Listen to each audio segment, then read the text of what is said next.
Assalamualaikum warahmatullahi wabarakatuh. Om Swastiastu, Namo Buddhaya, salam kebajikan. Salam sejahtera untuk kita semua. Perkenalkan, nama saya Ina Yuliana Dewi, SCMM, salah satu dosen pada program studi bisnis digital di Universitas di Pamekasan. Ini adalah salah satu video saya dalam melakukan pengajaran.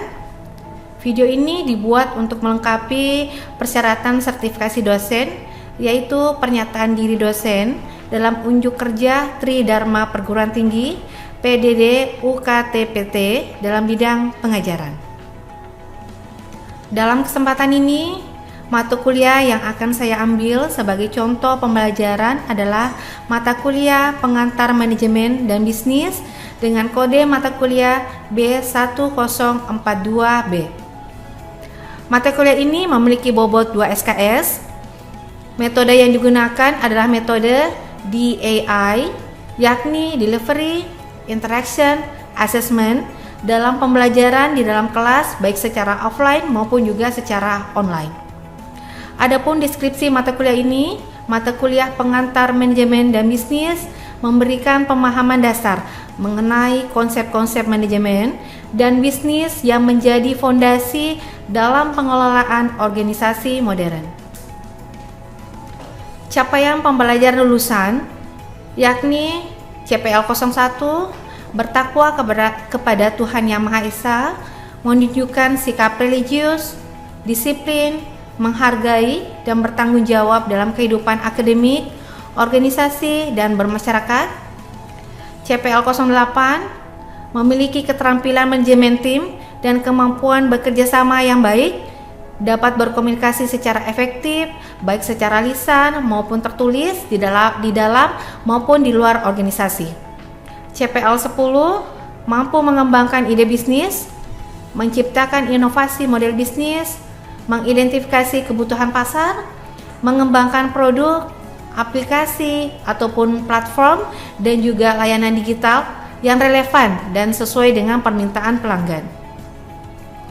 Adapun capaian pembelajaran mata kuliah ini yaitu mampu menjalankan kehidupan sosial masyarakat yang berdasarkan aturan dan norma hukum yang berlaku, mampu bekerja sama dalam manajemen tim dan mempunyai kemampuan bekerja sama yang baik, mampu berkomunikasi secara efektif baik itu secara lisan maupun secara tertulis di dalam maupun di luar organisasi, serta mampu mengembangkan ide bisnis dan menciptakan inovasi model bisnis. Adapun pokok bahasan pada mata kuliah ini adalah membahas mengenai yang pertama, ruang lingkup dan pengertian manajemen dan bisnis. Kemudian yang kedua, manajemen organisasi dan tujuan manajemen dalam organisasi. Ini pada pertemuan kedua dan juga ketiga. Kemudian selanjutnya mengenai bentuk-bentuk kepemilikan bisnis, lingkungan bisnis, fungsi dasar manajemen, etika bisnis dan tanggung jawab sosial perusahaan.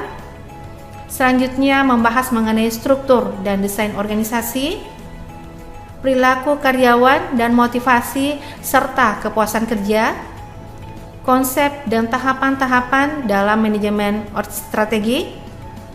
Kemudian membahas mengenai konsep manajemen operasional, manajemen keuangan, fungsi dan tujuannya, konsep manajemen sumber daya manusia, serta yang terakhir adalah membahas mengenai manajemen pemasaran. Adapun referensi yang digunakan pada mata kuliah ini adalah buku Robbins, Stephen, dan Coulter, yaitu dengan judul buku Manajemen. Kemudian dari Jeff Madura, Pengantar Bisnis. Nah, itu adalah merupakan buku utama yang kami gunakan. Dan adapun buku penunjang atau buku pendukung yang kita gunakan yaitu adalah dari Dr. Sasmulia Sembiring dengan judul buku Pengantar Bisnis. Kemudian ada juga buku dari Siswanto, Pengantar Manajemen. Kemudian ada juga Afdal dan kawan-kawan, yakni Manajemen Sumber Daya Manusia. Nah, ini adalah salah satu penulis dari buku ini adalah saya sendiri dan saya jadikan sebagai buku pendukung pada mata kuliah Pengantar Manajemen dan Bisnis ini. Berikut adalah video pembelajaran mata kuliah Pengantar Manajemen dan Bisnis dan saya ambil pada pertemuan ke-6, yakni dengan materi fungsi dasar manajemen dan bisnis. Selamat menyaksikan. Assalamualaikum warahmatullahi wabarakatuh. Selamat pagi semuanya. Bagaimana kabarnya, sehat?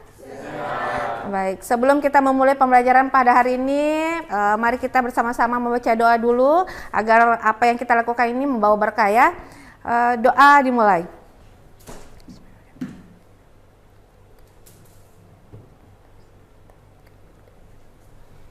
Doa selesai ya. Bagaimana kota kelas ada hadir? Bagaimana temannya hadir semua? Baik, untuk mahasiswa yang hadir pada hari ini silahkan mengisi absennya di LMS-nya masing-masing ya. Oke, bagaimana sudah? Baik, untuk hari ini kita akan membahas mengenai fungsi-fungsi manajemen dan penerapannya dalam organisasi. Tapi sebelumnya, sebelum kita masuk ke materi, saya ingin tanya dulu atau review materi sebelumnya. Minggu lalu kita bahas mengenai apa lagi? Ada yang masih ingat? Oke, minggu lalu kita sudah membahas mengenai lingkungan bisnis. Ada yang masih ingat lingkungan bisnis itu apa? Oke, Bintang. Lingkungan bisnis itu adalah keseluruhan faktor eksternal maupun internal yang mempengaruhi operasi dan keberhasilan suatu organisasi, Bu. Oke, jadi faktor-faktor ini itu menciptakan peluang ataupun ancaman ya nanti dalam organisasi. Baik, itu ada sedikit pengantar untuk masuk ke materi selanjutnya mengenai fungsi-fungsi manajemen dan penerapannya dalam organisasi.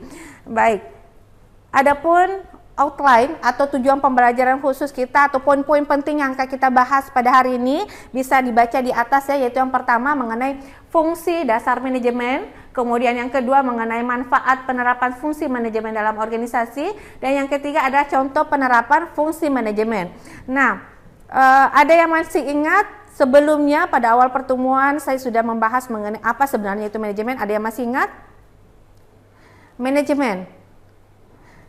Manajemen ini adalah bagaimana caranya itu kita bisa mengelola, kita bisa menggunakan sumber daya yang ada agar bisa berjalan secara efektif dan juga efisien untuk mencapai tujuan organisasi. Nah, sumber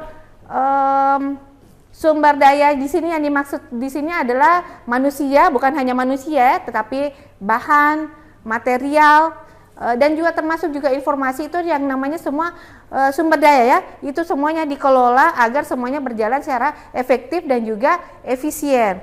Nah, itu tadi mengenai pengertian dari manajemen. Nah, sekarang kita masuk ke fungsi dasar manajemen. Nah, bisa dilihat di atas, slide di atas itu adalah beberapa fungsi dasar manajemen. Nah, ini adalah fungsi dasar manajemen yang umum digunakan ya. Itu ada yang namanya POAC, di mana P ini adalah planning, kemudian yang kedua adalah O itu adalah organizing, yang tadi planning itu adalah perencanaan ya, kemudian ada organizing itu adalah pengorganisasian, kemudian yang ketiga itu adalah actuating. Actuating ini biasa disebut juga orang katakan sebagai leading ya, di mana actuating ini adalah memberikan pengarahan dan juga pelaksanaan ya. Kemudian yang terakhir adalah controlling atau pengendalian ya, itu. Nah, kita masuk ke fungsi dasar manajemen yang pertama. Nah, ini adalah fungsi dasar yang pertama, yaitu adalah planning. Planning ini ada yang tahu definisi planning di atas? Bisa dibaca semua planning? Yang di belakang coba, siapa yang bisa baca di atas? Bisa jelaskan apa itu planning? Planning itu apa definisinya? Proses menentukan tujuan organisasi serta langkah-langkah strategis untuk mencapai tujuan tersebut. Nah, itu adalah pengertian atau definisi dari planning ya, perencanaan. Nah, sebelum kita melakukan sesuatu, kita harus melakukan perencanaan dulu. Kenapa kita harus melakukan perencanaan? Agar apa yang kita lakukan itu bisa berjalan dengan lancar. Kemudian sumber daya yang kita gunakan itu bisa kita gunakan dengan secara efektif dan juga secara efisien. Jadi mengurangi yang namanya pemborosan. Nah, perencanaan di sini, dalam perencanaan ini ada beberapa tujuannya, itu adalah mengantisipasi tantangan di masa depan. Nah, ketika kita sudah menuliskan yang namanya ada perencanaan yang kita buat, maka itu harus dilakukan secara baik. Sama halnya misalkan kalau kita membuat suatu rumah, harus ada yang namanya fondasi. Nah, fondasi inilah yang akan membentuk suatu rumah itu agar menjadi kokoh. Nah, sama halnya kalau kita di dalam organisasi harus ada perencanaan yang bagus dan kuat. Kenapa? Karena itu yang akan nanti kita jalankan dalam menyusun sebuah organisasi. Nah, ketika fondasinya bagus, maka kita akan dengan mudah menyusun strategi-strategi yang tepat untuk mencapai tujuan organisasi. Nah, kalau misalkan tidak ada perencanaan atau planning, maka kita akan tidak ada roadmap-nya. Kita akan kehilangan arah karena tidak ada petanya, kita mau kemana sebenarnya ini. Nah, sama halnya kalau misalkan kalian ada di sebuah daerah, kemudian kamu baru datang, ketika tidak ada petanya, bagaimana? Kamu akan kehilangan arah kan, nyasar kayak gitu. Nah, sama halnya dengan ini. Ketika kita tidak ada planning atau perencanaan sebelumnya, tidak ada roadmap-nya, maka kita akan nyasar. Kalian tidak mengetahui apa yang sebenarnya yang akan kamu lakukan selanjutnya. Strategi-strategi apa yang akan kamu lakukan nantinya ketika ada tantangan-tantangan. Kayak gitu ya. Jadi tetapi kalau misalkan ada perencanaan, apa yang kita lakukan itu terarah. Kemudian sumber daya yang ada itu bisa berjalan dengan secara efektif dan juga efisien. Sampai di sini mengerti mengenai planning? Oke, sekarang kita lanjutkan ke fungsi dasar yang kedua, yaitu adalah organizing. Nah, organizing ini adalah biasa disebut juga artinya pengorganisasian. Jadi proses pengaturan sumber daya dan tugas agar pelaksanaan rencana itu dapat berjalan dengan optimal. Nah, setelah tadi ada perencanaan, kita sudah menyusun semuanya, kemudian ada lagi organisasi, pengorganisasian. Nah, di mana pengorganisasian ini adalah merupakan penyusunan struktur organisasi. Bagaimana caranya kita bisa membagi pekerjaan dengan baik, ya, agar semuanya mengetahui, oh ini pekerjaannya ini. Supaya kita juga bisa mengetahui, oh ini atasannya, ini bawahannya, supaya tidak ada double pekerjaan seperti itu. Jadi semuanya bekerja dengan baik, semuanya terorganisir dengan baik, ya, kayak gitu organizing. Kemudian selanjutnya dari organizing ini ada yang tahu? Oh, tadi saya lupa contoh penerapan dari perencanaan, ada yang masih ingat? Ada yang tahu? Tadi saya sudah jelaskan mengenai perencanaan itu apa, itu menyusun strategi. Kemudian selanjutnya tadi saya sudah jelaskan, ada yang bisa memberikan contoh penerapan dalam organisasi, contoh penerapan perencanaan. Oke, silakan. Menyusun rencana bisnis tahunan sama membuat rencana pemasaran produk baru. Oke, yang pertama tadi menyusun rencana bisnis tahunan. Oke, menyusun rencana bisnis tahunan. Kemudian yang kedua, Membuat rencana pemasaran produk baru. Menyusun, membuat rencana pemasaran ya. Kalau misalkan sudah ada rencana, itu sudah terarah apa yang kita lakukan nanti. Nah, ketika ada tantangan, kita bisa menyusun strategi-strategi selanjutnya. Nah, sekarang itu tadi contoh penerapan dalam planning, perencanaan. Nah, sekarang kalau organisasi, ada yang tahu contoh penerapannya dalam organisasi itu seperti apa? Oke, silakan. Menentukan struktur organisasi, membagi tugas dan tanggung jawab kepada tim. Oke, menentukan struktur organisasi supaya kita bisa mengetahui yang mana pimpinannya, yang mana atasannya, yang mana bawahannya ya, agar jelas semua pembagian tugasnya. Kemudian apa tadi yang kedua? Membagi tugas dan tanggung jawab. Ya, membagi tugas dan tanggung jawab. Dengan adanya organisasi kita bisa mengetahui, oh kita tanggung jawabnya apa, tugas kita apa. Kayak gitu, supaya tidak ada lagi double pengerjaan, supaya semuanya berjalan secara efektif dan efisien. Semua karyawan, semua yang ada di dalam perusahaan itu berjalan sesuai dengan tanggung jawabnya dan perannya masing-masing. Seperti itu ya. Oke. Sekarang kita lanjutkan, tadi sudah planning, organizing, selanjutnya apa lagi? Ya, actuating. Actuating ini biasa juga disebut sebagai leading ya, di mana actuating ini adalah pengarahan dan juga pelaksanaan, memberikan pengarahan dan pelaksanaan. Nah, kalau ini adalah proses memimpin, memotivasi dan mengarahkan anggota organisasi agar bekerja sesuai dengan rencana yang telah disusun tadi pada organisasi. Nah, actuating ini bukan hanya memberikan memimpin, membimbing dan juga mengarahkan, tetapi juga memberikan motivasi kepada karyawan agar mereka itu bisa bekerja dengan baik, bisa menyelesaikan tugasnya dengan baik, ya, kayak gitu. Nah, ada yang bisa memberikan contoh penerapan dalam organisasi mengenai actuating ini, di mana pemimpin itu memberikan pengarahan, ya, kayak gitu. Ada? Siapa kira-kira ada yang bisa memberikan contoh penerapannya? Oke, Emma, silakan. Pertama itu memberikan arahan dan motivasi kepada karyawan. Yang kedua, pemimpin menyampaikan visi misi organisasi. Yang ketiga, menjadi teladan dalam kepemimpinan. Oke, baik, sudah betul ya. Jadi pemimpin itu mengarahkan dan juga memotivasi karyawan agar mereka itu bisa bekerja dengan baik. Karena biasanya itu karyawan kan acuh tak acuh, biasa dia tidak mau bekerja, nanti ada karyawan pimpinannya baru mau bekerja, ya, kayak gitu. Jadi disinilah fungsi sebagai seorang pemimpin. Bagaimana caranya itu dia bisa mengarahkan, bisa memimpin, bisa memotivasi karyawannya agar dia bisa bekerja sesuai dengan tanggung jawabnya masing-masing, ya, kayak gitu. Kemudian di dalam actuating ini adalah yang paling penting adalah kita bisa melihat pemimpinnya seperti apa, ya, karena di situ dibutuhkan betul-betul jiwa kepemimpinan seorang pemimpin untuk mengarahkan dan juga memotivasi karyawannya, ya. Kemudian selanjutnya, nah, di sini ada fungsi dasar manajemen yang terakhir itu adalah controlling. Controlling ini adalah memberikan mengendalikan. Bagaimana caranya itu bisa mengarahkan, memberikan pengendalian kepada apa yang sudah kita kerjakan sebelumnya sebenarnya. Jadi controlling ini adalah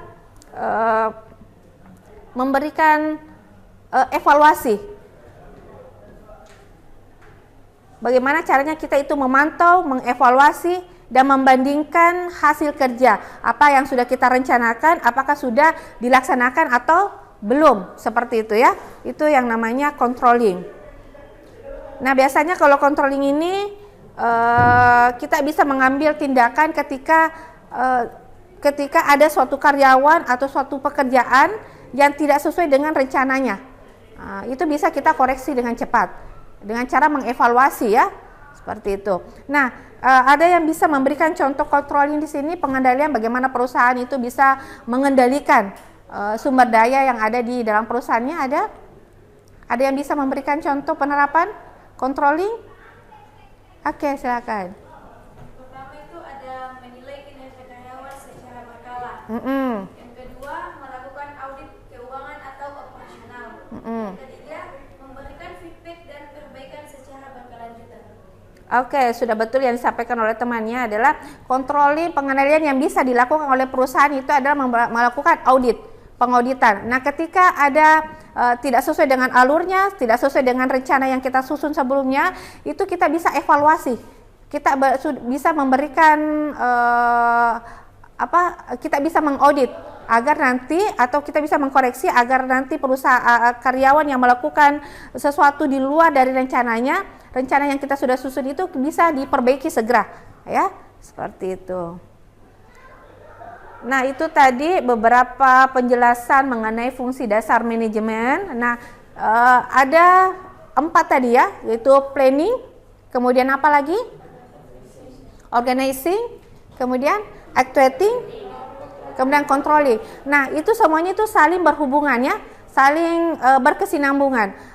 Mulai dari perencanaannya, kita membuat dulu perencanaan, kemudian membuat lagi setelah ada rencana yang kita sudah buat, kita menyusun yang namanya organisasi agar semua yang kita sudah rencanakan itu bisa berjalan dengan lancar. Kemudian setelah kita menyusun sebuah struktur organisasi, sudah kita mengetahui mengenai pekerjaannya apa, tugas masing-masing, kemudian kita melakukan yang namanya actuating. Nah, di sini di dalam actuating itu kita butuhkan yang namanya pemimpin yang baik, di mana pemimpin itu harus mengarahkan, memberikan bimbingan, bukan hanya memberikan perintah, ya, tetapi juga memberikan bimbingan, mengarahkan dan juga memotivasi karyawannya agar mau bekerja, mau mengerjakan pekerjaan yang telah kita berikan sesuai dengan job description-nya masing-masing. Kemudian setelah itu untuk mengetahui apakah semuanya itu sudah berjalan dengan lancar, mereka sudah mengerjakan tugas-tugasnya semua dengan baik. Kemudian kita ada yang namanya controlling. Nah, controlling ini adalah fungsi dasar manajemen yang terakhir. Bagaimana caranya kita bisa mengendalikan, memberikan pengendalian apakah rencana yang kita susun itu sudah berjalan dengan lancar, apakah rencana yang kita susun itu sudah dijalankan dengan baik. Nah, bagaimana cara mengetahuinya, yaitu dengan melakukan yang namanya audit, ya, memberikan audit, memberikan penilaian tahunan, ya, kayak gitu.